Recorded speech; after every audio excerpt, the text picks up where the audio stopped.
엄마, 나도 진짜 여유 없어요. 나라고 냉정하고 싶은 줄 알아요?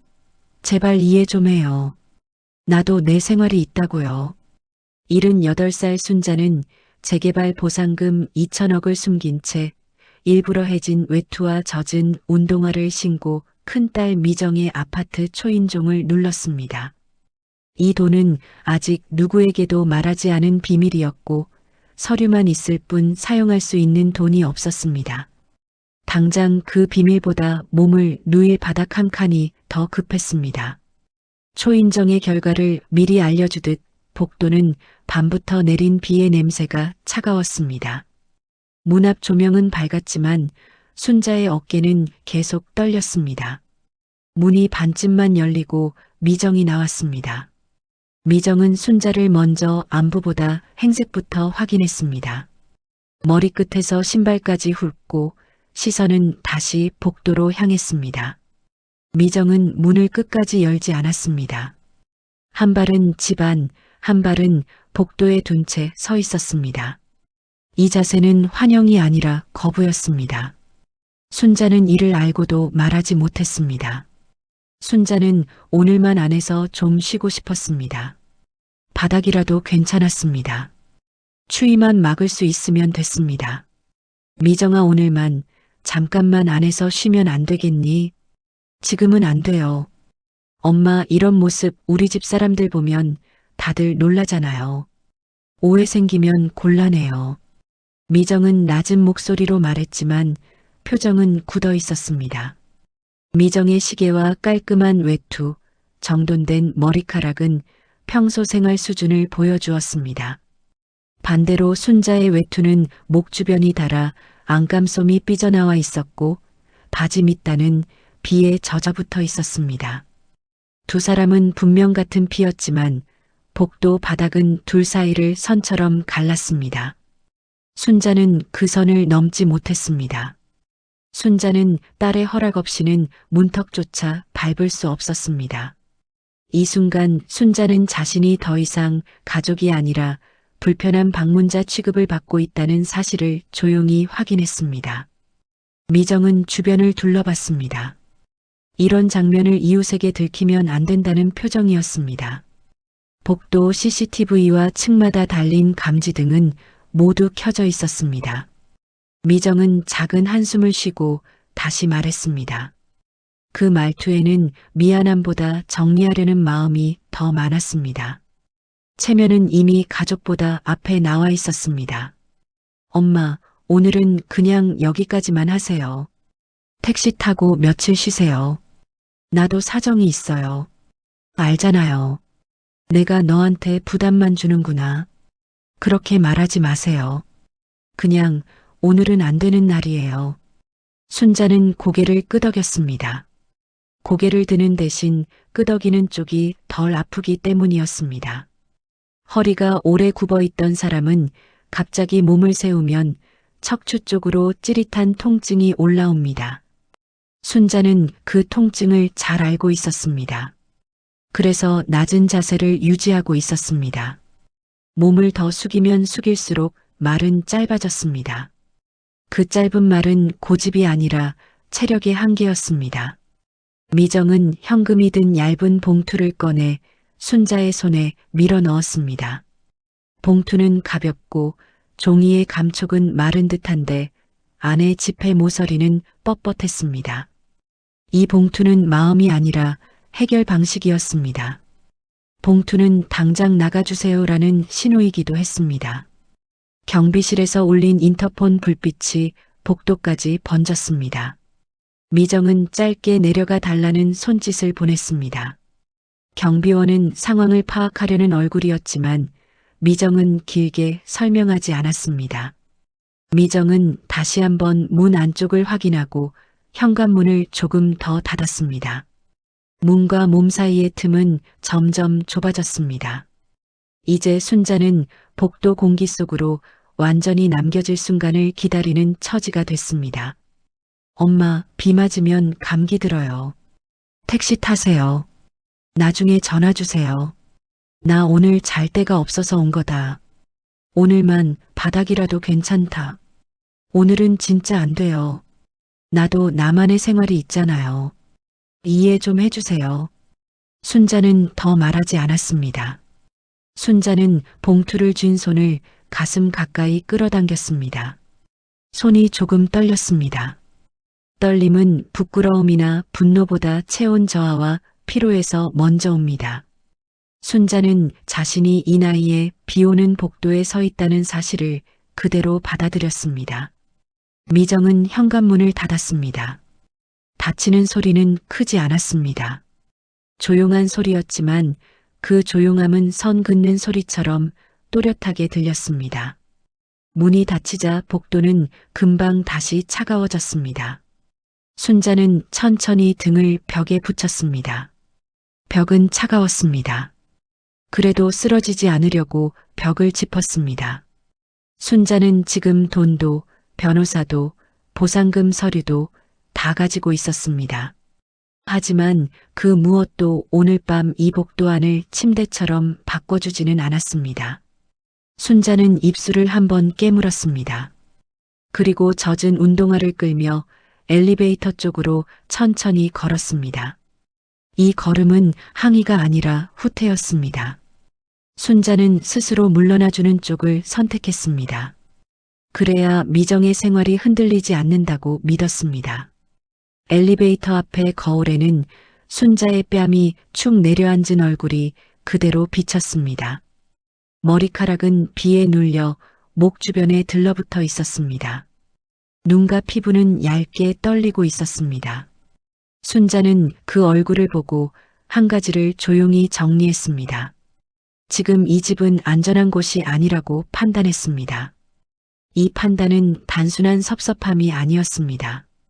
순자는 봉투를 품에 넣고 로비 쪽으로 걸어가기 시작했습니다.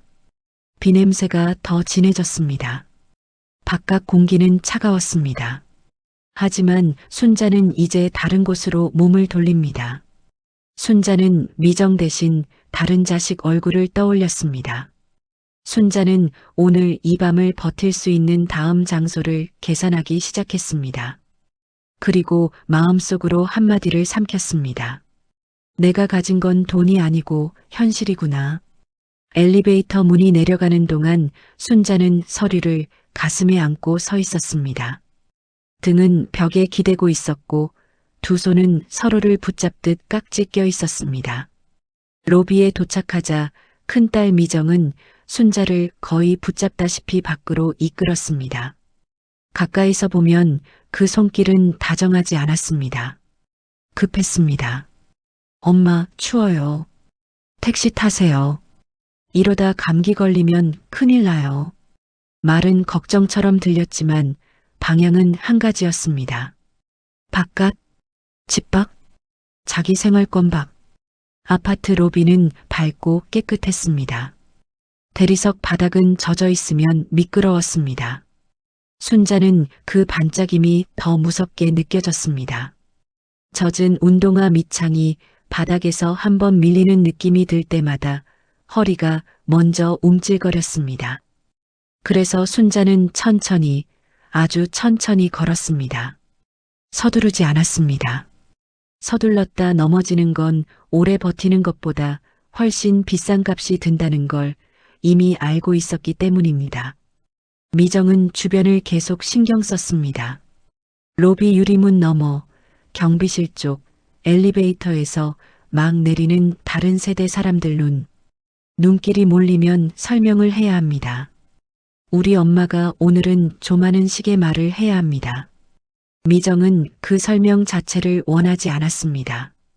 미정은 새 가정을 어렵게 지켜왔고 그 안에서 깔끔한 사람으로 보여야 했습니다. 깔끔한 사람에게는 비에 젖은 노모, 떨고 있는 노모, 현관에서 쫓겨나지 않으려고 버티는 노모가 어울리지 않는다고 미정은 믿고 있었습니다. 엄마, 택시 불러드릴게요. 미정아, 나 오늘만이라도 내 집 바닥에서 자면 안 된다니까요. 제발. 오늘은 진짜 아니에요. 애들도 있고 오해 생겨요.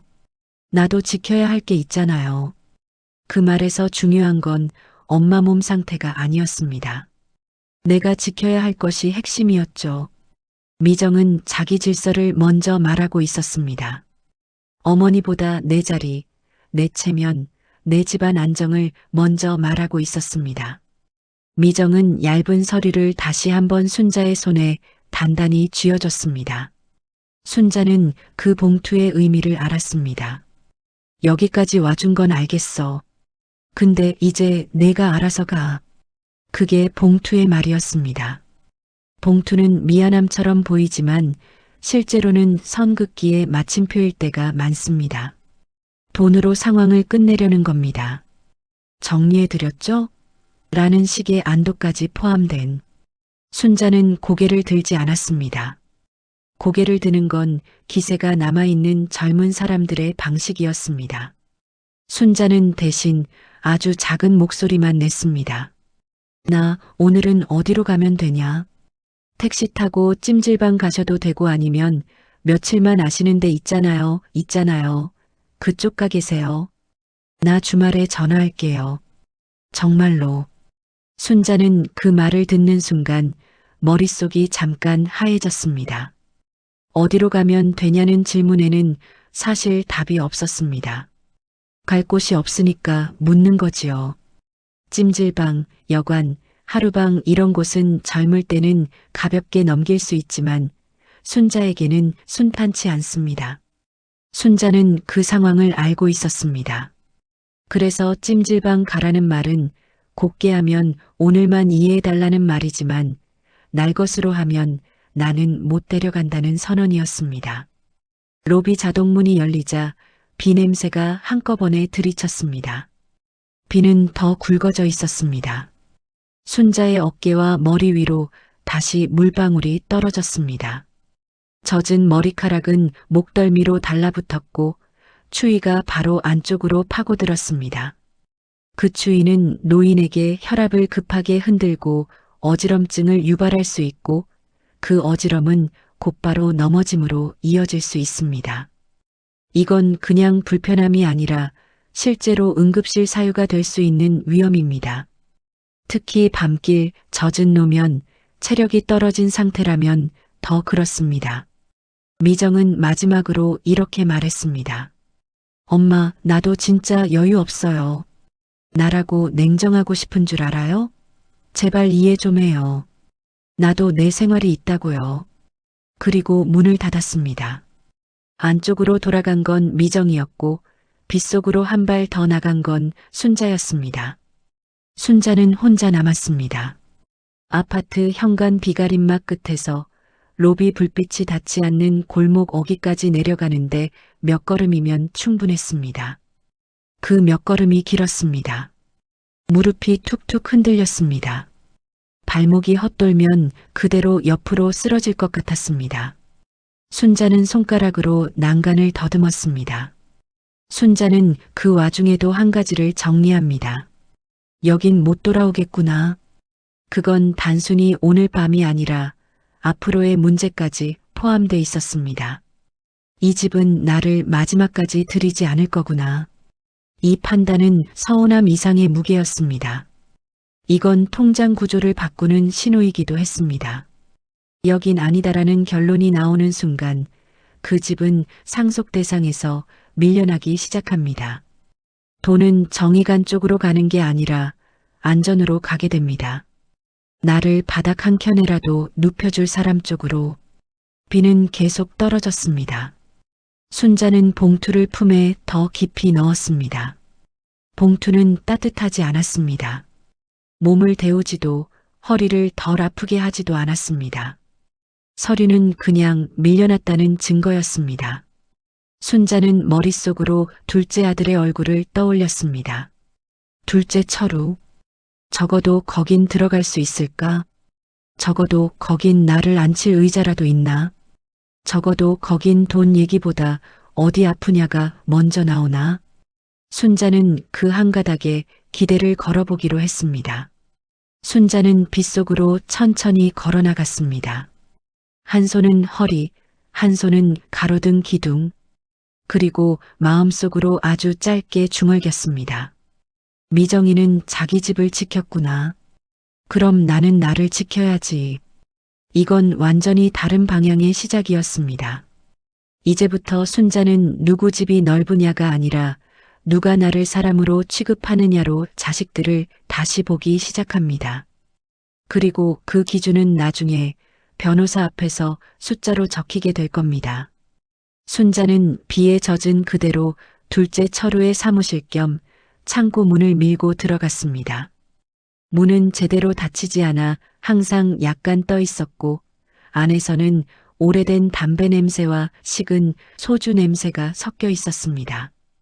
바닥에는 빈 박스, 택배 테이프, 구겨진 영수증이 널려 있었습니다. 순자는 첫눈에 알아봤습니다. 이 방은 사람이 쉬는 곳이 아니라 버티는 곳이었습니다. 엄만가. 철우는 고개만 들고 그렇게 말했습니다. 놀라거나 반가워하는 기색은 거의 없었습니다. 그는 순자의 젖은 머리보다 순자가 들고 있는 봉투부터 봤습니다. 눈이 짧게 봉투를 따라가더니 바로 책상 위로 다시 내려왔습니다. 책상 위에는 흰 종이들이 겹겹이 깔려 있었습니다. 밀린 카드가, 대부업 독촉장, 이번 달까지 상환이라고 붉은 글씨로 찍힌 종이, 그리고 적어놓은 숫자들. 엄마, 잘 왔네. 딱 잘 왔어. 철우는 말하며 계산기를 두드렸습니다. 클릭, 클릭, 클릭. 그 소리가 인사 대신이었습니다. 순자는 의자를 찾았습니다. 앉을 수 있는 게 있나 두리번거렸지만 깨끗한 자리는 없었습니다. 의자 하나에는 점퍼와 전단지가 쌓여 있었고 다른 의자는 다리가 한쪽 휘어 있었습니다. 순자는 결국 박스에 살짝 걸터 앉았습니다. 비에 젖은 코트에서 물방울이 계속 바닥으로 떨어졌습니다. 철우는 그걸 슬쩍 보더니 한숨을 쉬는 대신 입술을 비틀었습니다. 엄마 지금 이렇게 다니면 감기 걸려. 나 진짜 걱정돼. 근데 일단 이것 좀 봐봐. 걱정되라는 단어 뒤에는 바로 서류철이 나왔습니다. 철우는 독촉장을 돌려 순자 앞으로 밀었습니다. 이거 있지. 이것만 막으면 돼. 이것만 막으면 나 진짜 다시 시작할 수 있어. 나도 알잖아. 내가 한 번만 숨 쉬면 다시 일어나는 거. 순자는 글자를 제대로 읽지 못했습니다. 비 때문에 안경알이 뿌옇게 김서렸고 조명도 노란빛이라 글씨가 번졌습니다. 하지만 숫자는 알아봤습니다. 만 단위가 아니었습니다. 그러나 지금 당장이라는 말이 빨간색으로 붙은 돈이었습니다. 엄마, 그 보상금 얘기 들었어. 사람들이 다 알아. 재개발이니 뭐니 해서 엄마한테 큰 돈 들어온다며. 솔직히 말해봐. 지금 어디 있어? 아직 통장에 있어? 아니면 변호사한테 묶어놨어? 순자는 한 박자 늦게 철우를 바라봤습니다. 그 질문 안에는 어디 아파요? 춥지 않아요? 잠은 잤어요가 없었습니다. 그게 전부 빠져 있었습니다. 순자는 그런 대화를 처음 겪는 사람처럼 놀라지 않았습니다. 이미 예측했던 얼굴이기 때문입니다. 다만 순자는 한 가지를 새로 깨달았습니다. 아, 이 아이는 지금 나를 챙겨주면 돈이 멀어진다고 생각하네. 철우의 눈빛은 딱 그 계산이었습니다. 정서적으로 안아줄수록 엄마 그만해라고 말할수록 자기가 받을 몫이 줄어든다고 생각하는 얼굴. 철우는 목소리를 낮추었습니다. 엄마 솔직히 나한테 좀만 먼저 쥐어줘.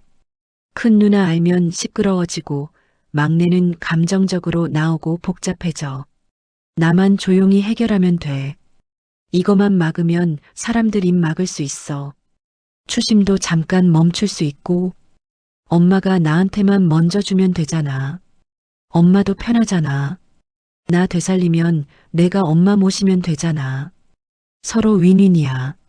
노인에게 이런 식으로 당신 돈을 나에게 우선으로 달라. 그래야 당신을 지켜줄 수 있다고 말하는 건 실제로는 돌봄이 아니라 금전 요구에 가깝습니다. 노인의 자산을 빌미로 압박하거나 서류에 사인하게 하는 건 경제적 학대로 분류될 수 있습니다. 이건 가족 사이에서도 문제될 수 있는 행동입니다. 순자는 손을 무릎 위에 포개었습니다. 손등은 물에 불어 있었고 손가락 마디는 부은 채로 굳어 있었습니다. 철우야. 응, 엄마 말해. 얼만데 솔직히. 나가 딱 계산만 하면 돼. 나도 엄마 힘들게 하고 싶은 거 아니야. 나도 엄마 편이야. 엄마가 날 좀 살려주면 나도 엄마 살려주는 거지. 가족이 원래 그런 거잖아. 가족이 원래 그런 거잖아. 순자는 그 말을 조용히 들었습니다. 그 말은 따뜻하게 들리지만 실제로는 지금 돈 내놔라는 뜻으로만 사용되고 있었습니다. 옹기가 아니라 거래 조건이었습니다. 순자는 천천히 고개를 들었습니다. 나 오늘 잘 데가 없어서 왔다. 그 한 문장은 순자의 전부였습니다. 철우는 순간 입을 다물었다가 아주 어색하게 아하고 뱉었습니다. 그리고 바로 이어서 그럼 여기서 좀 자고 가. 근데 엄마 내일 아침에 은행 같이 가줄 수 있어? 아침 이자 막아야 해서. 엄마 도장만 있으면 되거든. 다른 건 없어. 그냥 도장만 한 번. 순자는 대답하지 않았습니다. 순자는 지금 앉아있는 이 박스가 침대가 될 수 없는 걸 알고 있었습니다. 이 방은 따뜻하지 않았습니다. 창문은 제대로 닫히지 않아 빗물이 틈으로 스며들고 있었고 바닥은 축축했습니다. 순자는 몸이 식은 상태로 이런 곳에서 밤을 보내면 자신의 몸이 무너질 것 같았습니다. 그 무너짐은 목숨과 연결되어 있기에 위험하다고 느꼈습니다. 더 큰 문제는 순자가 눈을 감고 누워있는 동안 무슨 서류가 내 앞에 올지 모른다는 점이었습니다. 사인만 해달라, 도장만 찍어달라. 이건 그 순간의 부탁처럼 들리지만 철우의 눈빛이 그건 아니었습니다. 순자는 조용히 숨을 고르더니 아주 낮은 목소리로 물었습니다. 철우야, 너 지금 나 어디 아픈지 묻지도 않았지. 철우는 그 말에 얼굴이 굳었습니다. 아프지 마. 아프면 안 돼. 엄마 아프면 큰일 나. 그러니까 내가 빨리 정리만 하면 된다니까. 여전히 핵심은 돈이었습니다. 아프지 마조차 결국 빚을 막아달라는 말 안으로 흡수되고 있었습니다. 순자는 그제야 확실히 알게 됐습니다. 큰딸은 자기를 집안에 들이지 않았다. 둘째 아들은 자기를 침대에서 쉬게 하기 전에 먼저 통장을 열어달라고 한다. 순자는 박스에서 조심스럽게 일어섰습니다. 무릎이 덜컥했지만 넘어지지 않으려고 책상 모서리를 잡았습니다. 철우야, 엄마 화장실 좀. 저기 문요. 근데 엄마 내일 시간 비워둘 수 있어? 은행 오전 열자마자 가야 돼. 내가 진짜 다시 시작만 하면. 철우의 말은 계속 숫자 쪽으로 돌아갔습니다. 어머니의 몸은 잠깐의 끼워 넣기처럼 취급됐습니다. 순자는 화장실로 가는 척하다가 그대로 문 쪽으로 방향을 틀었습니다. 젖은 신발이 바닥에서 미끄러지지 않도록 발을 끌듯 조심조심. 숨이 가팠습니다. 허리 통증이 치고 올라왔습니다. 어지럼이 한번 스쳤습니다. 눈앞이 아주 잠깐 깜깜해졌다가 돌아왔습니다. 엄마 어디가 엄마. 내일 은행만 같이 가면 된다니까. 나 진짜 마지막으로 부탁하는 거야. 순자는 대답하지 않았습니다. 문을 닫을 때조차 조용했습니다. 계단으로 내려오자 공기가 확 차가워졌습니다. 이 냄새는 젖은 시멘트 냄새였습니다. 순자는 난간을 꼭 잡았습니다. 손가락 마디가 희게 될 정도로 계단 한 칸, 또 한 칸. 내려갈 때마다 허리가 찌릿하고 다리가 순간 힘을 잃을 때가 있었습니다.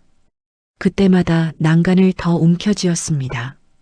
이건 단순히 내려가는 장면이 아니었습니다. 이건 여긴 못 맡기겠다라는 결론으로 내려가는 길이었습니다. 바깥비는 여전히 그쳤지 않았습니다. 순자는 계단참에서 잠깐 숨을 멈추고 마음속으로 정리했습니다. 큰딸의 집은 안전하지 않았다. 둘째의 방은 더 위험했다.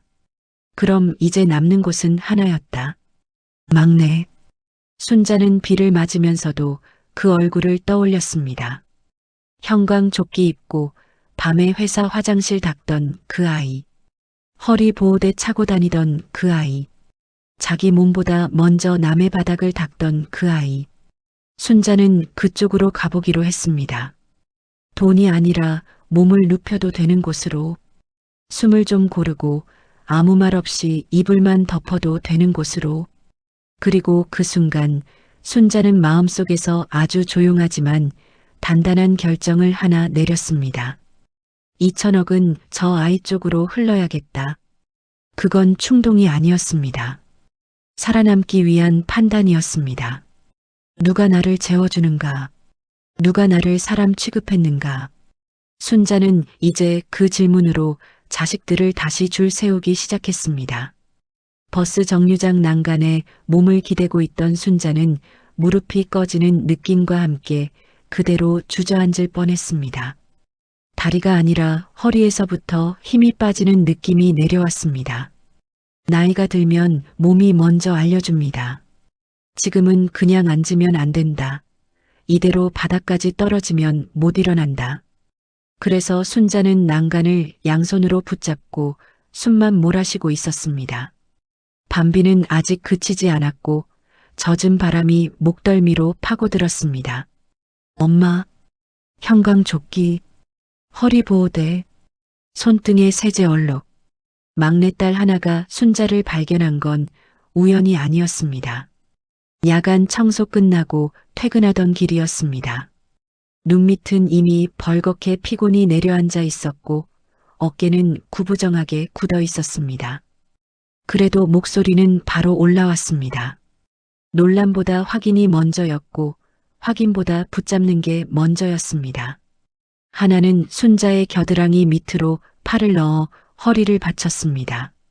엄마, 일어나지 마요. 제가 할게요. 천천히 숨부터 쉬세요.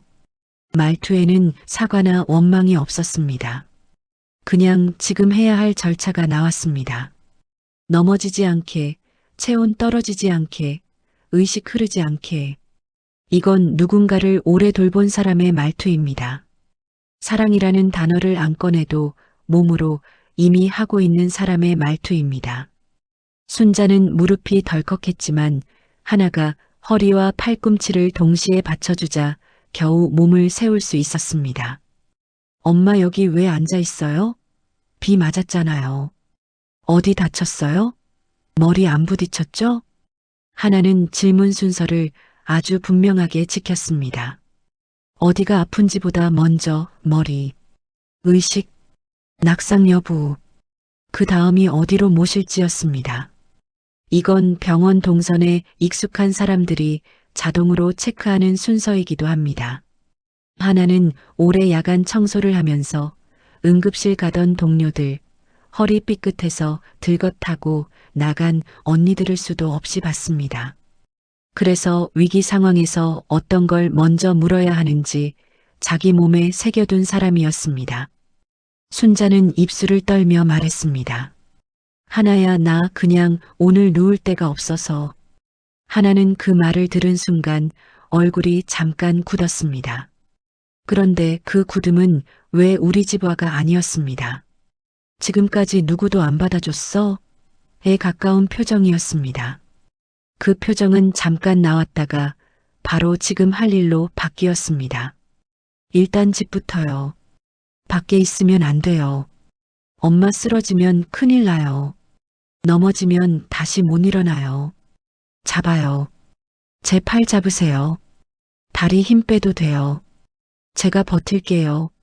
하나는 자기 어깨를 아예 엄마 배 쪽으로 밀어 넣었습니다. 본인 허리는 이미 보호대를 감고 있었는데도 그 허리를 더 깊이 숙였습니다. 순자를 세운 채로 한 걸음씩 움직였습니다. 버스 정류장 펄럭이는 비닐 광고지가 얼굴에 닿았다 떨어졌고 가로등 불빛은 빗물에 번져 노란 띠처럼 길 위에 깔려 있었습니다. 하나의 월세방은 오래된 골목 안쪽에 있었습니다. 철문은 안쪽에서 한 번 더 밀어야 열렸고 복도는 습기가 올라 미끄러웠습니다. 방 안에 들어가자마자 올라온 냄새는 세제 냄새, 바닥 클리너 냄새, 그리고 전기장판에서 나는 약간의 탄 냄새였습니다. 넓지 않았습니다. 침대 대신 전기장판 깔린 이불 한 벌, 작은 선풍기, 싱크대 옆 냄비와 국 그릇, 그리고 벽에 걸린 허리고대. 하나는 바로 움직였습니다. 신발 벗지 마요, 엄마. 지금은 그냥 앉기만 해요. 젖은 데 오래 있으면 더 추워져요. 잠깐만요. 이거부터. 하나는 세탁해둔 헌 트레이닝 바지와 낡았지만 마른 티셔츠를 꺼내 들었습니다. 순자의 젖은 외투, 젖은 바짓단을 떼어내고 마른 옷으로 갈아입히는 동안 손놀림은 빠르지만 거칠지 않았습니다. 젖은 옷은 금방 한기를 느끼게 합니다. 특히 밤에는 몸이 스스로 체온을 유지하기 힘들어 위험합니다. 가장 먼저 해야 할 건 몸을 말리고 따뜻하게 덮는 겁니다. 하나는 그걸 그대로 하고 있었습니다. 입 떠보세요. 뜨거운 건 아니고 미지근해요. 하나는 냄비에 남겨둔 국을 데워 작은 그릇에 덜어 숟가락으로 떠줬습니다. 너무 뜨거운 건 아니었습니다. 하나는 적당히 미지근한 걸 한 숟가락씩 천천히 넣어줬습니다. 순자는 그 숟가락을 2번 삼키고 나서야 숨이 조금 풀렸습니다.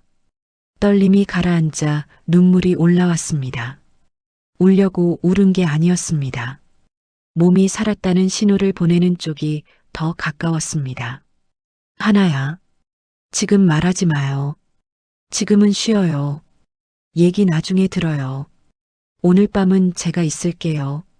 그 말투는 이상하게도 명령형이 아니고 약속처럼 들렸습니다. 하나는 구석에서 작은 플라스틱 케이스를 꺼냈습니다.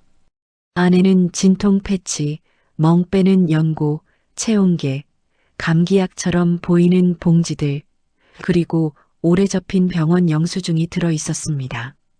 순자는 그 상자를 보고 알았습니다. 얘는 원래 이렇게 하고 산 거구나. 하나는 누가 쓰러지든 바로 덮고, 바로 재우고, 바로 데리고 갈 준비가 항상 되어 있는 사람이었습니다. 그 준비는 누군가에게 떠넘길 수 없는 준비입니다. 아무도 대신 안 해줘서 자기가 자기 돈으로 맞춰둔 준비였습니다. 순자는 그걸 보고 처음으로 얼굴이 무너졌습니다. 너 이런 거 늘 챙기고 다녔니? 안 챙기면 불안해서요. 우리 구역 언니들 허리 한번 나가면 바로 못 일어나요. 그래서 항상 갖고 다녀요. 엄마도 오늘은 제가 볼 거예요. 병원도 아침에 가요. 지금은 그냥 자요. 제가 옆에 있을 거예요. 이 대화에는 돈 얘기가 단 한 글자도 없었습니다. 얼마 줄 거야? 얼마 있어? 나 좀 살려줘 같은 말이 없었습니다. 오로지 몸, 체온, 편히 눕는 자세, 내일 병원. 순자는 그게 믿기지 않았습니다. 자기에게 남은 게 사실은 2천억이 아니라 이 한 장의 전기장판과 한 그릇에 미지근한 국일 수도 있다는 사실이 너무 선명하게 다가왔기 때문입니다. 하나는 순자의 등을 살짝 두드리며 이불을 가슴까지 덮어줬습니다. 이불은 오래 써서 얇게 꺼진 솜이 군데군데 뭉쳐 있었지만 지금은 그 어떤 고급 침대보다 든든해 보였습니다. 순자가 떨던 어깨가 조금씩 내려앉았습니다. 숨소리도 길어졌습니다. 떨림이 끊기고 몸이 눕는 순간 나오는 낮고 깊은 한숨이 방 안을 가득 채웠습니다. 하나는 마지막으로 전등을 반쯤만 껐습니다. 방은 노란 불빛만 남았습니다. 창문 틈으로 들어오던 빗소리는 여전히 들렸습니다. 하지만 그 소리는 이제 위협이 아니라 배경처럼 들렸습니다. 위험이 바깥으로 밀려나고 방 안은 임시지만 안전구역이 됐습니다. 옆에 지켜보는 사람, 혹시라도 어지럼이 오면 바로 깨울 사람, 의식이 흐려지면 바로 119를 부를 사람, 혼자 두지 않음, 이 한 가지가 생명줄이 됩니다. 그저 당연한 이야기입니다. 순자는 눈을 감은 채로 중얼거렸습니다. 하나야, 난 그냥 오늘만 내 바닥 빌리러 온 건데. 빌리는 거 아니에요. 여긴 엄마 자리예요. 그러니까 그냥 주무세요. 순자는 그 말을 들은 순간 마음속에서 아주 조용한 결론이 하나 굳었습니다. 큰딸은 나를 체면 때문에 막았다. 둘째는 나를 돈으로만 봤다. 막내는 나를 사람으로 눕혔다. 순자는 이제부터 돈을 어디에 둘지, 누구 이름으로 어떤 방식으로 묶을지 거의 결정해 버렸습니다. 그 결정은 감정적 충동이 아니었습니다. 너무 현실적이라서 되돌릴 수 없는 결정이었습니다. 나를 마지막까지 사람으로 보고 다뤄준 쪽에게 내 삶의 끝을 맡기겠다는 결심이었습니다. 해가 뜨기 전 방 안은 전기장판에 잔열만 남아 있었습니다. 하나는 조용히 일어나 허리 보호대를 다시 조였고 무릎 보호대를 으깨어 맞춘 뒤 낡은 운동화 끈을 2번 묶었습니다. 싱크대 위 주전자에서 김이 나기 시작하자 컵에 미지근한 물을 부어두었습니다. 엄마는 쉬고 있어요. 다녀와서 병원 가요. 괜찮다. 나 그냥 옆에 앉아 있을게. 걱정 말고 하던 대로 해라. 하나는 망설였지만 접이식 플라스틱 의자와 얇은 담요, 핫팩을 가방에 더 넣었습니다. 문을 나서자 축축한 새벽 공기가 목으로 들어왔고 골목엔 청소차의 낮은 엔진 소리가 깔렸습니다. 종합병원 본관, 지하층 관리실에서 열쇠를 받아들고 하나는 작은 청소 카트를 밀었습니다. 노란 바닥 미끄럼주의 표지판, 로류지, 표백제가 든 희석통, 손잡이 길이가 닳아 반들거리는 솔. 순자는 카트 뒤를 한 걸음 떨어져 따라가며 벽에 기대 앉을 자리를 먼저 찾아두었습니다. 첫 구역은 1층 화장실. 형광등이 차갑게 깔리고 세제 냄새가 코를 찔렀습니다. 하나는 고무장갑 위에 또 한 번 비닐장갑을 끼고 바닥 물길부터 정리했습니다.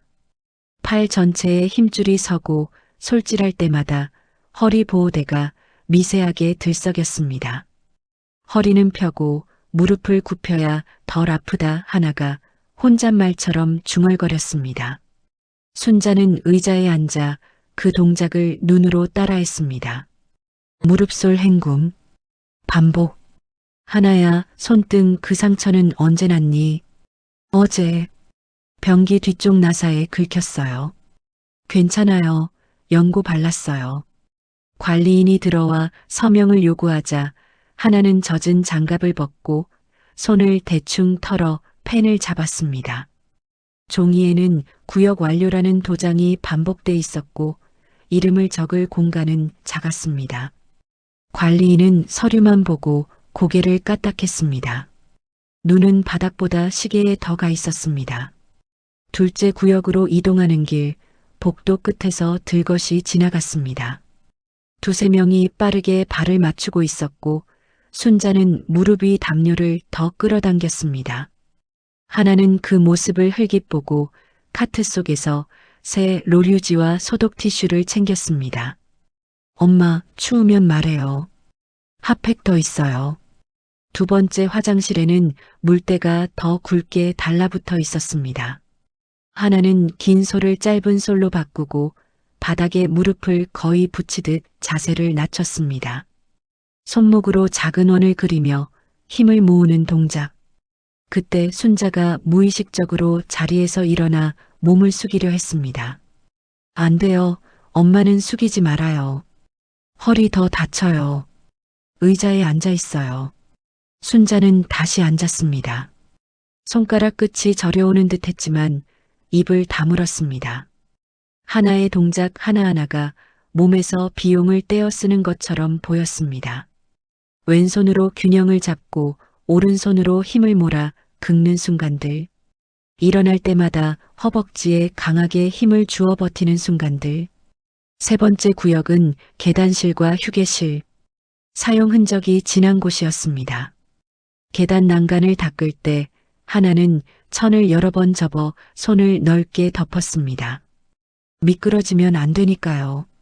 계단 아래에서 올려다본 하나의 허리는 잠깐 흔들렸고 순자는 무심코 난간을 꽉 쥐었습니다. 나 여기 있어. 그 말은 응원이라기보다 신고처럼 들렸습니다. 넘어지지 마. 내가 넘어지면 우리 둘 다 무너진다. 잠깐의 쉬는 시간, 하나는 카트 위 보온병 뚜껑을 열어 순자에게 컵을 건넸습니다. 천천히. 뜨겁지 않아요. 순자는 두 모금 삼켰습니다. 목으로 내려가는 미지근함이 배까지 퍼지는 느낌이 들자 눈가가 뜨거워졌습니다. 하나야, 너 이걸 매일 하니? 네. 이제는 손이 먼저 움직여요. 안 하면 더 불안해요. 오늘은 엄마 있으니까 더 빨리 끝낼 거예요. 쉬는 동안에도 하나의 손은 가만히 있지 못했습니다. 장갑 안쪽에 든 물을 짜고 마른 천을 접고 표백 희석 비율을 눈대중으로 다시 맞췄습니다. 떨림은 없었고 쓸데없는 동작도 없었습니다. 오래 반복한 사람의 절약된 동선이었습니다. 마지막 구역은 직원 전용 샤워실. 물이 가장 많이 고이는 곳이었습니다. 하나는 미끄러움 주의 표지판을 문 앞에 세우고 배수구 뚜껑을 들어 올려 머리카락을 집게로 끄집어냈습니다. 고무장갑 위로 세제가 튀며 하얗게 거품이 일었습니다. 그때 문틈으로 들어오던 젊은 간호사가 급히 발을 디디다 미끄러질 뻔했습니다. 잠깐만요. 지금 바닥 젖었어요. 하나가 몸으로 가로막듯 손을 내밀었고 간호사는 멈칫하며 미안하다는 인사를 남겼습니다. 표지판은 제자리에 있었지만 눈에 잘 띄지 않는 위치였습니다. 하나는 표지판을 두 칸 앞으로 끌고 나와 조명을 더 밖에 돌려 세웠습니다. 작은 변화였지만 사고 가능성은 확 줄었습니다. 순자는 그 장면을 보며 마음속에서 어떤 저울이 또렷하게 기울어지는 것을 느꼈습니다. 얘는 늘 누가 넘어지지 않게 먼저 본다. 어젯밤 자신을 부축하던 팔과 지금 낯선 타인을 멈춰 세우는 팔은 같은 결이었습니다. 돈이 있어도 이런 팔을 살 수는 없습니다. 이런 팔은 하루하루 꾸준히 일을 하면서 생긴 노하우입니다. 작업이 끝날 무렵 하나는 카트에 걸어둔 작은 상자에서 진통 패치를 꺼내 순자의 허리에 붙였습니다. 병원 가기 전까지만 붙여요. 약하게라도. 너는? 저는 괜찮아요. 교대 끝나면 붙일게요.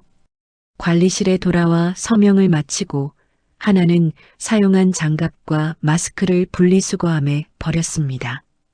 손을 씻자 갈라진 굳은 살 사이로 물이 스며들어 얼굴이 잠깐 찡그려졌습니다. 순자는 그 표정을 놓치지 않았습니다.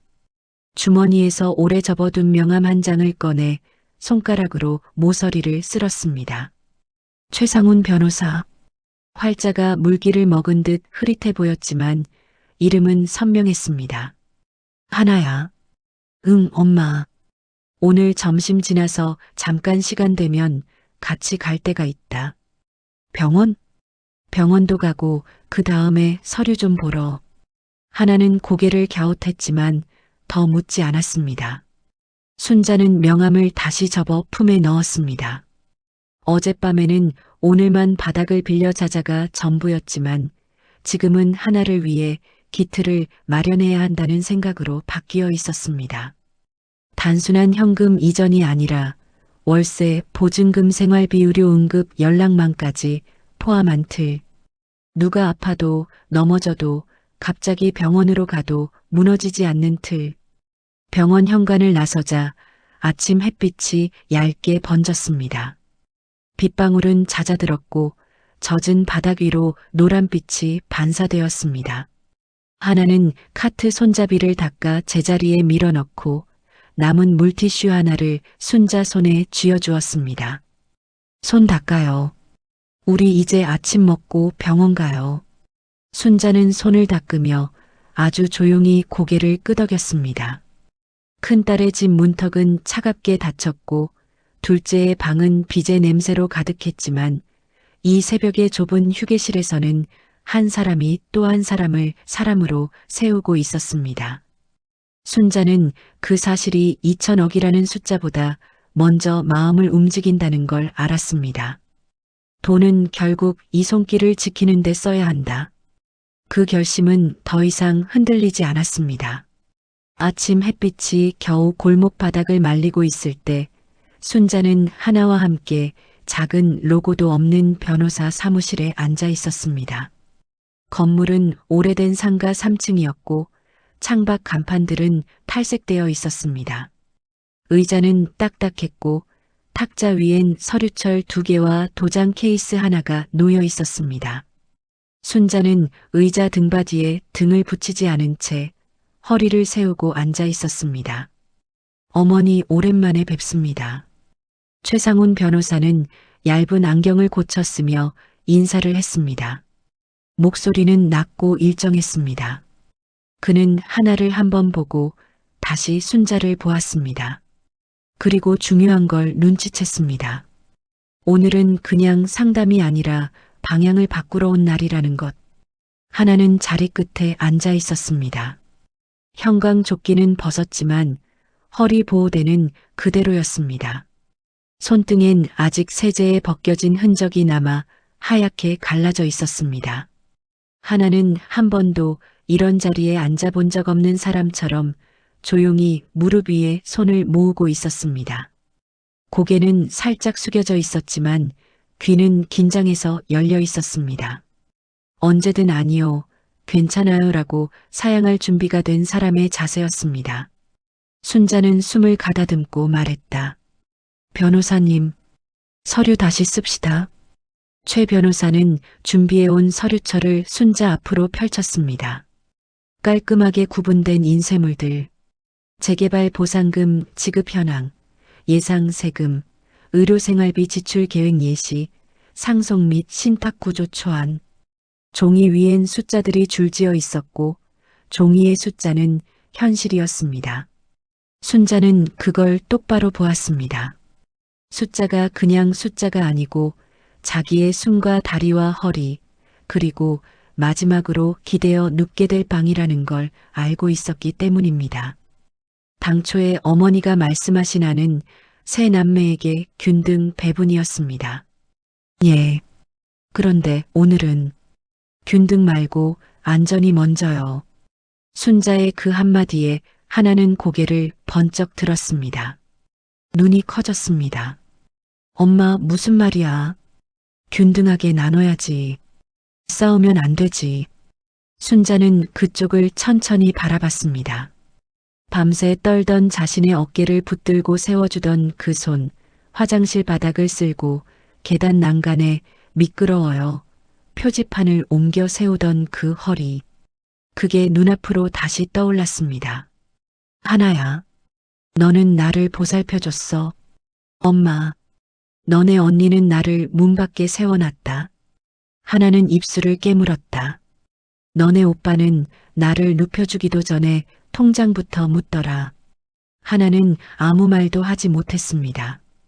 변호사 사무실의 공기가 갑자기 좁아진 것처럼 느껴졌습니다. 최 변호사는 시선을 아래로 내리고 펜만 돌렸습니다. 이건 수치 주는 장면이 아니라 정리하는 장면이라는 걸 그는 알고 있었습니다. 정리는 냉정할수록 증거가 됩니다. 순자는 계속했습니다. 이 돈은 그냥 돈 아니에요. 나 남은 시간이요. 내가 누울 때, 내가 아플 때 옆에서 숨 쉬세요라고 말하리. 그거 지킬 수 있는 사람한테 가야죠. 그게 상속이에요. 우리 집에서는 그 말은 감정이 아니라 기준이었습니다. 최 변호사는 첫 번째 서류를 빼내 책상 위에 올렸습니다. 이건 초안입니다.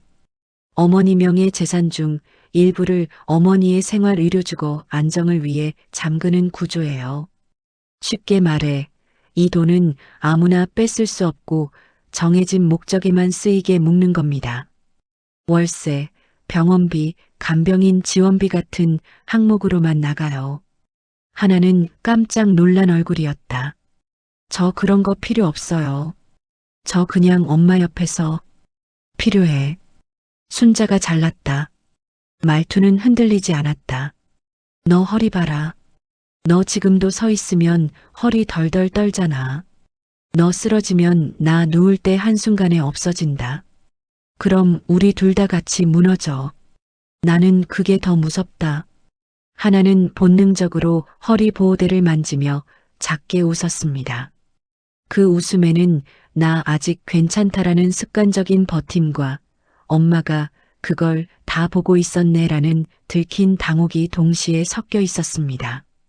최 변호사는 설명을 이어갔습니다. 막내분에게는 현금으로 바로 주는 게 아닙니다. 바로 주면 다른 가족이나 외부에서 압박할 위험이 커요. 대신 안전하게 사는 비용으로 나가게 할 수 있어요. 예를 들면 어머니와 막내분이 같이 살 수 있는 안정적인 주거비, 낙상 없이 일어설 수 있는 침대나 비상 호출벨 설치, 정기 검진이나 간병 도우미 지원 같은 것들. 이런 건 한 번에 큰 목돈으로 빠져나가는 게 아니라 정해진 조건 아래서만 나가도록 묶을 수 있습니다. 즉, 돈을 그냥 한 번에 쥐어주지 않고 생활 장치를 만드는 쪽으로 고정시키는 방식입니다. 이건 흩어지지 말라고 묶는 일이기도 하지만 동시에 다른 자식이 와서 손대지 못하게 만드는 방패 역할이기도 합니다. 가족 안에서조차 누군가는 경제적으로 몰리면 다른 누군가의 통장과 도장을 노리게 됩니다. 그 순간부터는 돌봄이 아니라 압박이 되기도 합니다. 그래서 노인의 자산을 신탁 형태로 잠가두면 그 돈이 노인 본인과 실제 돌봄 제공자에게만 쓰이도록 증거를 남길 수 있습니다. 이건 분쟁에 대비하는 기록입니다. 하나는 고개를 저었다. 아니에요. 그런 것까지는 너무 커요. 그냥 엄마 옆에 내가 앉아 있으면 내가 새벽마다 허리 꺾고 바닥 긁는 모습 봤다. 순자가 낮게 말했다. 그건 그냥 앉아 있는 사람이 아니더라. 목숨으로 버티는 사람이더라. 그 몸은 오래 못 간다. 하나는 눈을 피했다. 순자는 그 피하는 눈까지 지켜봤다. 그래서 변호사님, 순자가 말을 이었다. 큰딸이랑 둘째는 아예 빼겠다는 건 아닙니다. 근데 그냥 들고 가서 남편 빚 맞고 자기 명의로 돌려버릴 수 있는 돈은 안 돼요. 하나는 흠칫했다. 엄마, 언니랑 오빠가 그 정도는 아니야. 순자는 조용히 고개를 저었다. 하나야. 어젯밤에 내가 복도에서 어떻게 서 있었는지 내가 안 봤잖아. 그 한마디에 방 안은 조용해졌습니다. 최 변호사는 두 번째 서류를 펼쳤습니다. 큰딸 분하고 둘째 분 몫은 조건부 지원 형태로만 남겨둘 수 있습니다. 예를 들면 의료비나 긴급 생계비처럼 명확한 사유가 있을 때만 일정 한도 내에서 지급하도록요. 빚이나 사치성 지출엔 못 쓰게 막을 수 있고 또 어머니에게 신체적 또는 언어적 학대를 가할 경우 지급 중지 같은 조건도 넣을 수 있습니다. 법적으로 싸움이 나면 결국 해석 문제로 가긴 하지만 적어도 어머니의 의사는 문서로 남습니다. 하나는 숨을 삼켰습니다. 학대 같은 말까지 써야 돼요? 써야 돼. 순자는 단호했다. 어제 버스 정류장에서 내가 혼자 쓰러졌으면 그냥 길에서 발견된 노인 되는 거야. 거기엔 이름도 가족도 없어. 나 그런 식으로 기록되고 싶진 않아. 하나는 그제야 고개를 들었습니다. 이번엔 피하지 않았습니다. 순자는 도장을 꺼냈습니다. 손이 살짝 떨렸습니다. 그 떨림은 두려움이 아니라 결심이었습니다. 밤새 떨던 떨림과 달랐습니다. 밤의 떨림은 체온 때문에 왔고 지금의 떨림은 이제 그 복도 앞에서 다시 안 서겠다는 마음에서 왔습니다. 같은 떨림처럼 보여도 이유가 다릅니다. 최 변호사는 서명 위치를 짚어주었습니다. 여기, 이건 신탁 설정 동의, 이건 유언장 개정안, 그리고 이건 긴급 연락망 지정서. 긴급 연락망? 하나가 물었다. 응급 상황에서 누구한테 먼저 연락할지 적어두는 겁니다. 쉽게 말하면 내가 쓰러졌을 때 제일 먼저 전화할 사람이 누구인지 미리 박아두는 거예요. 하나는 그 순간 표정이 무너졌습니다.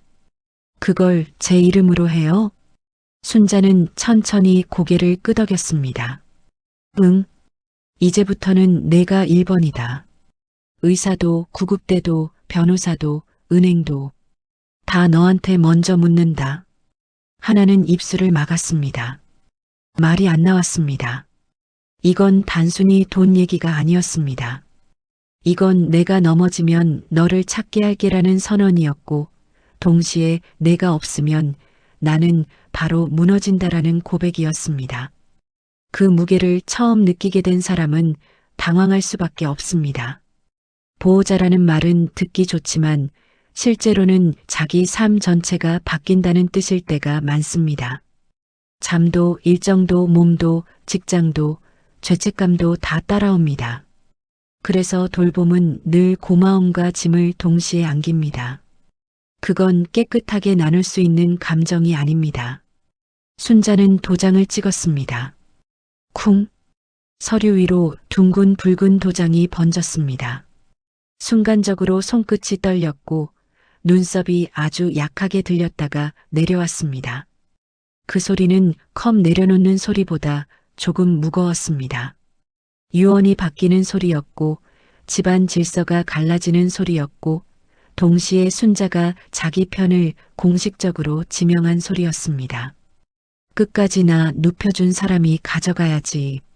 순자는 아주 조용히 말했습니다. 문 밖에 세운 사람 말고, 통장만 본 사람 말고, 나를 사람으로 본 사람한테 가야지. 그게 내 마지막 예의지. 사무실은 잠깐 아무 소리도 나지 않았습니다. 최 변호사는 서류철을 정리하며 고개를 끄덕였습니다. 하나는 양손을 무릎 위에 올린 채 고개를 숙였습니다. 울고 싶다는 표정도 아니고 기쁘다는 표정도 아니었습니다. 그건 책임이 몸에 앉는 순간의 표정이었습니다. 순자는 숨을 깊게 들이쉬었다가 아주 길게 내쉬었습니다.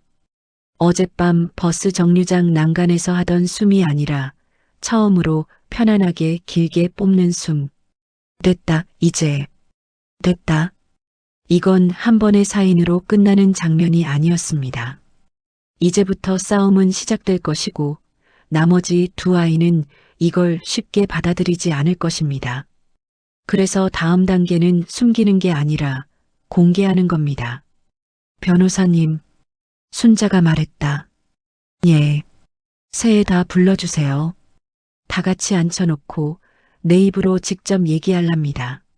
내가 누구 편 드는지 왜 그러는지 다 들려줄 겁니다. 그 말은 선언이었고 예고장이었습니다.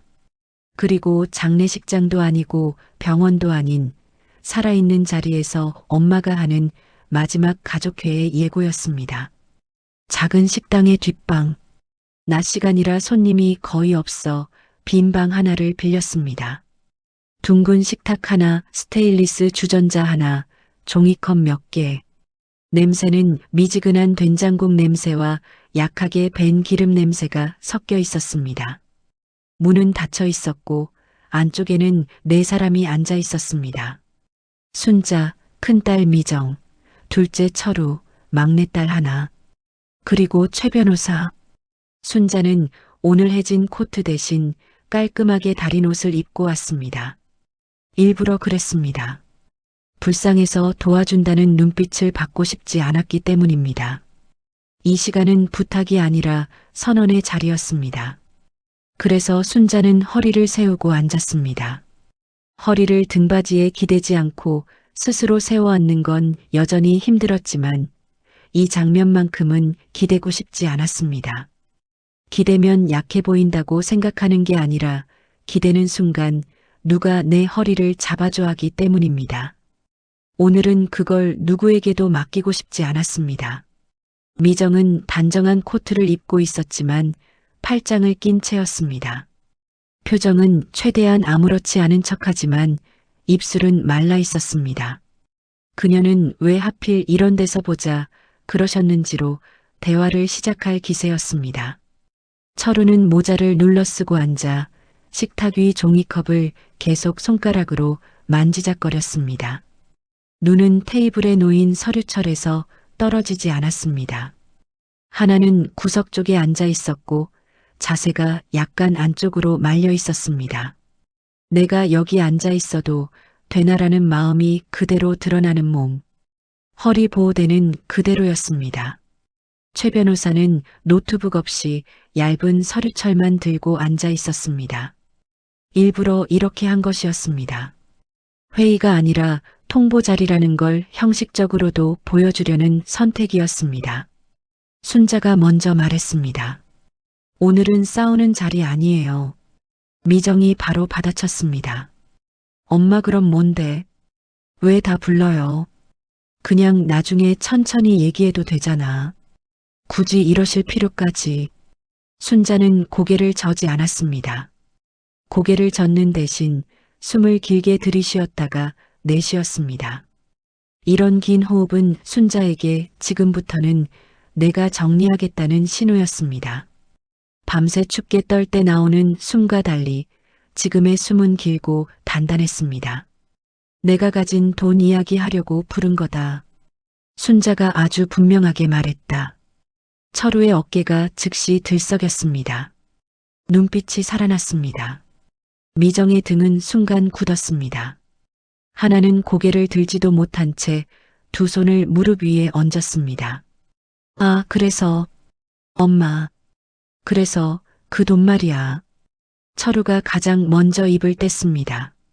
그 말투는 급했고 거의 기다렸다는 듯 쏟아졌습니다. 나 진짜 많이 바란 것도 아니고 그냥 시작만 하게 좀.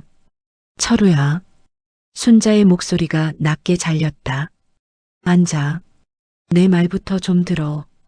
오늘은 내가 계산하는 날 아니야. 그 한마디에 철우는 입술을 깨물었습니다. 억울함이 얼굴에 그대로 올라왔지만 또 동시에 이게 그냥 평소 잔소리는 아니구나라는 걸 느낀 듯 등을 다시 붙였습니다. 순자는 식탁 위로 손을 올렸습니다. 손등은 여전히 붓고 굳은 마디가 도드라져 있었습니다. 그 손이 천천히 떨렸습니다. 나 보상금 들어왔다. 방 안의 공기가 한 번에 바뀌었습니다. 미정의 눈썹이 확 올라갔습니다. 정말로? 얼마나? 철우는 숨을 빨아들였다 내쉬지도 못했습니다. 하나는 그대로 굳었습니다. 그 말이 자기랑 상관없는 얘기 같아 보이려고 애쓰는 사람처럼. 순자는 답을 천천히 골랐습니다. 금액은 입 밖으로 직접 말하지 않았습니다. 액수는 숫자고 숫자는 욕심을 바로 불러옵니다. 순자는 그 순서를 이미 알고 있었습니다. 대신 의미를 먼저 꺼냈습니다. 나는 이 돈을 그냥 돈으로 안 본다. 이건 내 남은 시간이요. 내가 누울 자리요. 내가 마지막에 부를 이름이요. 그래서 바꾸기로 했다. 미정이 바로 끼어들었다. 바꾼다는 게 무슨 말이야. 균등하게 나누자고 했잖아. 그게 제일 깔끔하잖아. 괜히 누구한테 더 주고 덜 주고 하면 평생 사단나. 그 말은 굉장히 이성적인 것처럼 들렸지만 사실은 자기 쪽이 깎일 수도 있다는 불안을 가리고 있는 말이었습니다. 공평하게는 종종 내가 손해 안 보는 선에서라는 뜻으로 쓰입니다. 순자는 미정 쪽으로 시선을 돌렸습니다. 너무 오래 보지는 않았습니다. 오래 보면 서로 상처만 남습니다. 딱 필요한 만큼만. 미정아, 너는 나를 너희 집에 못 들어갔어. 그 말은 휘두르는 칼처럼 던진 게 아니었습니다. 사실 확인이었습니다. 기록이었습니다. 미정은 당황했다. 그건 엄마도 알잖아. 그날은 상황이 안 좋았고 내가 얼마나 조심하면서 살고 있는데 우리 집 애들 예민하고 남편 눈치도 봐야 하고 내가 얼마나 맞춰왔는데 그걸 왜 이렇게 말해? 순자는 고개를 숙이지 않았다. 나는 그날 복도에 섰어. 비 맞으면서 말을 길게 하지 않았지만 그 한 문장만으로 장면은 충분했습니다. 젖은 머리, 반만 열린 문, 오늘은 안 돼요라는 말투, 얇은 봉투. 그 복도는 지금 이 방 안에도 그대로 깔렸습니다. 미정은 한 박자 뒤에야 입을 다물었습니다. 얼굴은 벌겋게 올라왔지만 반박을 이어갈 만한 문장이 떠오르지 않았습니다. 왜냐하면 그 장면은 사실이었기 때문입니다. 순자는 고개를 철우 쪽으로 살짝 돌렸습니다. 철우야. 철우는 이미 방어 태세로 앉아 있었다. 엄마 그거는 나도 할 말 있지. 나 진짜 죽겠어 요즘. 엄마 아니었으면 나 길바닥이야. 엄마도 알잖아. 나 숨 좀 쉬게 해주면 내가 엄마 모실게. 나 그런 사람이야 진짜. 순자는 조용히 말했다. 너는 나를 안치기도 전에 서류부터 폈다. 철우는 입을 열었다가 닫았습니다. 들켰다는 얼굴이었다. 너는 내 몸보다 내 도장이 먼저였어. 은행 같이 가달라. 빚 막아달라. 내일 오전만 같이 가면 된다. 그 말부터 했어. 내가 어디 아픈지 묻지도 않고. 그건 잔소리가 아니었습니다. 정확한 순서 기록이었습니다. 순자는 무슨 말을 했는가 보다 어떤 말이 먼저 나왔는가를 보고 있었습니다. 철우는 한숨을 거칠게 몰아쉬었다. 와, 엄마 너무 그렇게 몰아가면 나 진짜 억울하지. 나도 힘들었다니까. 나도 힘들었다. 순자는 담담하게 받았다. 나도 길에 있었다. 그 말은 소리치지 않고도 철우의 입을 닫게 만들 만큼 무거웠습니다. 순자는 마지막으로 고개를 돌렸습니다. 이번엔 하나는 고개를 아주 조금만 들었습니다. 눈은 순자를 피하지 않고 그대로 받았습니다. 그렇지만 내가 뭘 잘했다는 표정은 아니었습니다. 오히려 이 자리에 내가 끼어 있는 게 맞나 하는 불편함이 얼굴에 그대로 비쳤습니다. 순자는 숨을 한번 고르고 말했다. 하나야. 너는 나를 들여보내줬다. 하나는 눈이 빨갛게 흔들렸다. 너는 나한테 돈 얘기를 안 했다. 나한테 숨 쉬세요라고 했다. 일어나지 마세요. 제가 할게요라고 했다. 새벽에 허리 끊어지도록 바닥을 닦고도 나 먼저 앉혔다. 내 방은 좁고 전기장판은 낡았고 국은 식어 있었는데 나는 거기 누웠다. 그리고 살았다. 방 안은 조용했습니다. 이제 최 변호사가 입을 열었다. 말씀하신 대로 정리하면 그는 서류철 위를 손가락으로 짚어가며 차분하게 말했다. 어머니 재산 중 대부분은 이미 신탁 형태로 묶여 있습니다. 쉽게 말해 함부로 인출 못합니다. 사치나 비상한용으로 한 번에 빠져나갈 수 없게 막아뒀습니다. 대신 정해진 목적에만 쓸 수 있게 했습니다. 주거비, 의료비, 간병 지원, 응급 연락 체계 유지 같은 것들입니다. 철우가 얼굴을 찌푸렸다. 그게 무슨 말인데? 그냥 나눠서 계좌로 보내주면 되잖아. 왜 그렇게 복잡하게? 최 변호사는 감정 없이 설명을 이었다. 왜냐하면 어머니는 돈을 주는 게 아니라 살아있는 동안에 안전을 주고 싶어 하시기 때문입니다. 한마디로 말하면 누가 어머니의 몸을 실제로 지키고 있나가 기준입니다. 이게 앞으로의 유언과 지급 조건에도 그대로 적힙니다. 그리고 긴급 연락 1순위는 막내 따님으로 지정하셨습니다. 어머니가 쓰러지거나 판단이 어려운 상황이 오면 제일 먼저 전화가 갑니다. 하나는 고개를 들었다. 잠깐만요, 저요? 최 변호사는 고개를 끄덕였다. 네. 구급대도 병원도 저도. 절차상 가장 먼저 연락을 받는 분으로요. 이건 단순히 돈 많이 받는다가 아니고요. 책임을 같이 지게 되는 자리입니다. 생활도 조정하셔야 할 수 있어요. 간병이나 병원 동행도 생길 수 있고요. 솔직히 굉장히 무거운 자리입니다. 하나는 대답하지 못했습니다. 대신 숨을 한 번 들이쉬고 조용히 무릎 위 손가락을 깍지 꼈습니다. 그 깍지 낀 손등엔 어젯밤 생긴 세제 자국이 아직 하얗게 남아 있었습니다. 미정은 얼굴이 확 달아올랐다. 아니 그럼 지금 얘기는 막내한테 다 준다는 거야? 나랑 철우는 뭐야? 우리는 가족 아니야? 순자는 그 질문을 피하지 않았습니다. 가족이지. 그럼 왜? 근데 나는 마지막에 누가 내 곁에 앉아 있었는지 본다. 문 밖에 세운 사람 말고, 통장부터 묻는 사람 말고, 내가 쓰러졌을 때 담요 펴준 사람 쪽으로 준다. 그게 내 기준이다. 그 말은 칼이 아니라 경계선이었습니다. 앞으로 건너오지 못할 선. 그리고 그 선은 사랑이 누구에게 더 있냐는 감정 싸움이 아닌 누가 실제로 나를 돌봤냐는 기록 싸움이었습니다.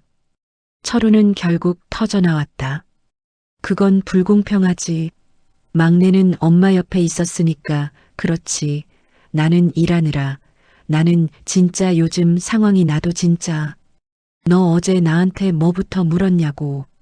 순자의 목소리는 단단했다. 철우는 입을 다물었다. 순자는 마지막으로 식탁에 손을 올렸습니다. 떨리던 손이 이번엔 멈췄습니다. 나 이제 부탁하는 거 아니다. 부탁하는 건 어젯밤 골목에서 끝났다. 오늘은 내 발표다. 내 인생을 누구한테 맡길지 내가 내 입으로 정하는 날이다. 이거는 유산 얘기가 아니라 내가 마지막으로 기대 놓을 사람 얘기다. 알아들어라. 방아는 아주 긴 침묵으로 내려앉았습니다. 미정은 그 침묵을 견디지 못하고 시선을 돌렸습니다. 억울함, 체면, 부끄러움이 한꺼번에 올라온 얼굴이었습니다. 철우는 두 손으로 머리를 감싸 쥐고 고개를 숙였습니다. 그는 여전히 못 받아들인 표정이었지만 반박을 더 세게 치고 들어갈 말이 떠오르지 않는 상태였습니다. 하나는 아무 말도 하지 못한 채 고개만 숙였습니다. 울려고 참는 표정이 아니었습니다. 책임이 자기 무릎 위에 내려놓이는 걸 실제로 느끼는 사람의 표정이었습니다. 기쁨과 두려움이 동시에 몸에 앉아서는 둘 다 말로 꺼낼 수 없는 그 표정.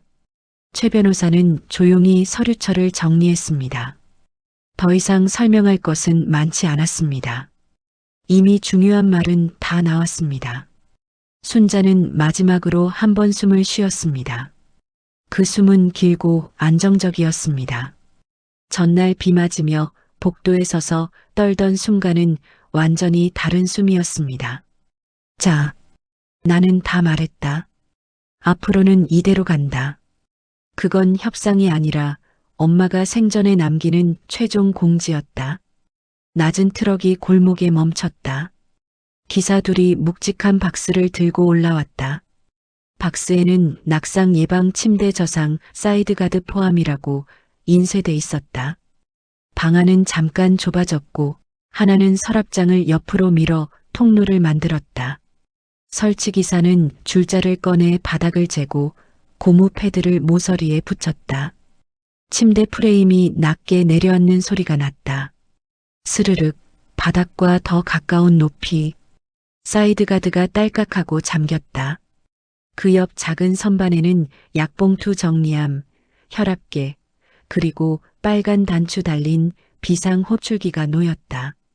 어머니, 여기 이 버튼 누르면 바로 연락합니다. 시험해 볼게요. 기사의 설명이 끝나자 벨이 작게 울렸다 삑. 하나의 휴대전화가 동시에 진동했다. 긴급 연락망 1순위 막내딸. 벨은 금속성 소리를 오래 끌지 않았다. 짧고 또렷하게 여기 오라고 말하는 소리 같았다. 순자는 새 침대 가장자리에 앉았다. 방바닥보다 약간 높은 그 자리에서 발은 여전히 단단하게 바닥을 밟을 수 있었다. 일어날 때 허리가 갑자기 휘지 않게 침대 높이가 맞춰져 있었다. 하나가 옆에서 자세를 알려주었다. 엄마 옆으로 살짝 돌아 누웠다가 팔로 밀고 천천히. 허리는 마지막에. 순자는 그대로 따라했다. 몸이 아하고 이해하는 느낌. 침대가 낮으니 겁이 덜 났다. 바닥과 멀지 않다는 건 쓰러져도 세상이 끝장나지 않는다는 뜻 같았다. 창문 틈으로 들어오는 바람이 조금 따뜻해졌다. 비가 거친 낮빛이 전기장판 위로 길게 번졌다. 하나는 벽에 작은 종이를 붙였다. 응급 연락 순서 119, 2 최 변호사, 3주치에, 사이온 연락처. 글씨는 큼직했고 숫자는 검게 진했다. 벽이 달력처럼 든든해졌다. 점심은 간단했다. 밥 한 공기, 시금치 나물, 계란찜. 순자는 숟가락을 천천히 들었다. 엊그제 새벽 미지근한 국을 삼킬 때랑은 달랐다. 그때는 살아나겠다는 느낌이었고 지금은 살겠다는 느낌이었다. 둘은 닮았지만 달랐다. 하나는 식탁 밑에서 발을 의자 다리로 살짝 고정하고 앉았다. 허리 보호대는 여전히 있었지만 표정은 조금 풀렸다.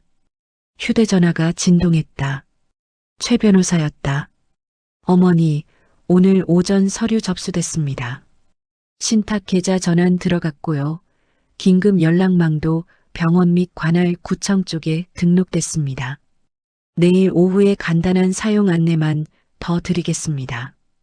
예, 수고 많으세요. 그리고 가족분 연락 오면 제 번호로 돌리셔도 됩니다. 어머니는 쉬세요. 전화를 끊고 나니 방 안 공기는 더 정리된 느낌이 들었다. 종이 위에서만 있던 약속들이 방 안 사물로 옮겨지는 중이었다. 낮은 침대 사이드 가드, 응급벨, 벽에 연락 순서, 선반 위 약봉지 정리함. 돈이 살림으로 바뀐 증거들이었다. 문 쪽에 놓여있던 해진 코트가 눈에 들어왔다. 비에 젖어 무거웠던 어깨, 반쯤 닳아 빠진 안감송.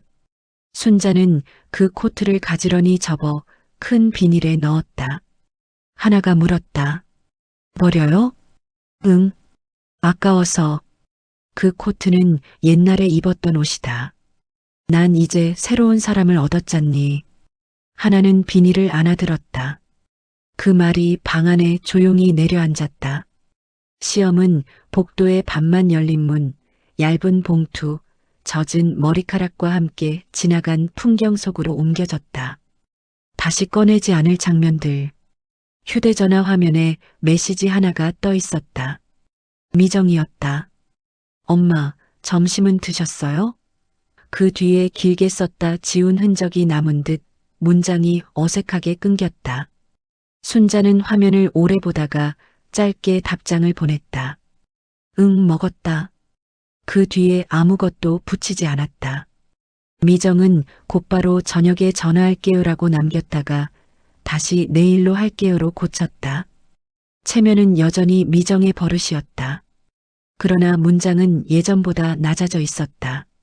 문을 반쯤만 열던 대신 말끝을 반쯤 숙이기 시작했다는 뜻. 철우에게서도 전화가 왔다. 한동안 뜸하다가 엄마 나 상담 받으러 가봤어. 일단 벌려놓은 것부터 줄여보려고. 나중에 서류 보여줄게. 목소리는 여전히 빠릿했지만 엄마 도장 대신 나 상담이 먼저였다. 순자는 그 말의 순서를 기억했다. 말의 순서는 그 사람의 다음을 알려준다.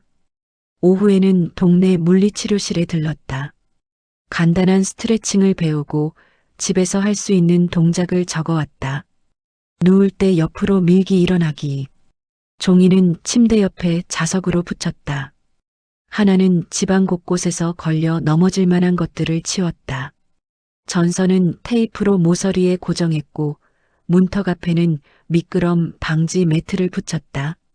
방이 더 넓어진 건 아닌데 길이 조금 덜 위험해졌다.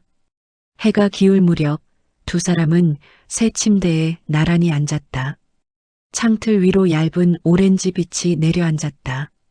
창밖에서는 빨래가 흔들렸다. 바람은 아직 서늘했지만 방 안의 공기는 따뜻했다. 하나가 말했다. 엄마, 내일은 병원 예약 있어요. 그리고 벨은 밤에도 손 닿는 데 두고 자요. 응. 문 앞에 매트 더 붙일까요? 응.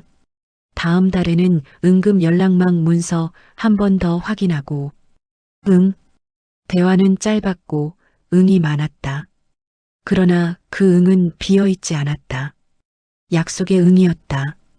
서로에게 해야 할 일과 할 수 있는 일을 맞춰가는 살아있는 집의 응.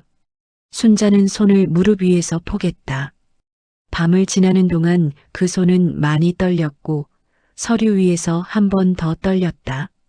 지금은 덜 떨렸다. 떨림이 줄어드는 데는 큰 약이 필요하지 않았다. 낮은 침대, 벨소리 한 번, 약 봉투 정리함, 벽에 네 줄 글씨 그 정도의 장치면 충분했다. 돈은 숫자일 때 아무것도 지켜주지 않았지만 살림이 되자 숨을 지켜줬다. 하나야. 네. 나 오늘 처음으로 겁이 덜 난다. 잘 됐네요. 그리고 고맙다. 하나는 고개를 저었다. 아니에요. 엄마가 먼저 내 이름을 불러서 제가 온 거예요. 순자는 웃음을 아주 작게 지었다. 그 웃음은 오래 버틴 사람의 미세한 승리처럼 보였다. 창밖빛이 더 기울고 방 안은 노란 조명과 섞였다. 하나는 담요를 꺼내 순자의 무릎 위에 덮었다. 손을 올려 가볍게 누르자 순자는 고개를 끄덕였다. 그날 밤 응급벨은 한 번도 울리지 않았다. 대신 숨이 규칙적으로 오갔다. 미정은 메시지를 쓰다 지우다 끝내 보내지 않았고 철우는 빚상담 창구 운영 시간을 검색하다가 폰을 내려놓았다. 각자의 자리에서 조금 덜 소란스러워진 밤. 누군가는 아직 억울했고 누군가는 아직 부끄러웠지만 문을 지키는 사람과 문턱을 낮춘 집은 이미 정해졌다. 카메라는 낮은 침대 옆에서 멈춘다. 손등 위에 얹힌 다른 손, 사이드가드에 걸린 작은 담요술, 벽에 네 줄 글씨, 붉은 단추, 아주 작은 것들이 모여 큰 것을 대신하는 자리, 그리고 조용히 꺼지는 불. 이 집은 이제 돈보다 안전이 먼저인 집이 되었다. 그 사실 하나가 오늘 밤을 지킨다.